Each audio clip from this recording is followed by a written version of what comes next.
آیا می‌دانستید که بدن انسان بعد از مرگ هم کارهای عجیبی انجام می‌دهد؟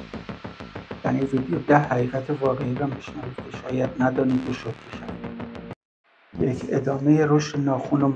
نه، این فقط یک افسانه است. پوست خشک میشه، عقب میره و ظاهر رشد ایجاد میکنه. دو، مغز تا چند دقیقه بعد از مرگ فعاله، حتی میتونه محیط رو درک کنه. ترسناکه؟ نه. بدن پس از مرگ حرکت میکنه. به دلیل انقباض عضلات و گازها در بدن، اجساد میتوانند دست و پای خود را تکان بدهند. رنگ پوست تغییر میکند، خون جمع شده و لکه‌های بنفش به نام لیویدیتی ایجاد میشود. بدن حرارت تولید میکند، در اثر فعالیت باکتری‌ها چند ساعت اول گرمتر میشود.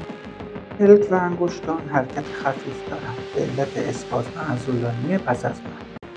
بدن صدا تولید می‌کند، گازها از حنجره خارج می‌شوند، ممکن است ناله یا خرخر شنیده شود.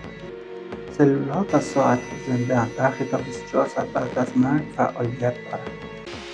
دی می‌تواند تا 7 روز بعد شناسایی شود، برای همین تحقیقات جنایی موفق می‌شوند. ژن‌های زامبی فعال می‌شوند بعد از مرگ، برخی ژن‌ها شروع به کار می‌کنند و هنوز دلیل آن کاملا مشخص نیست. بدن انسان باور نکردنی‌ترین چیزی است که فکر می‌کنیم. نظر شما چیه؟ مورد شماره چند عجیب‌تر بود؟ کامنت بذار و نظرتو بگو.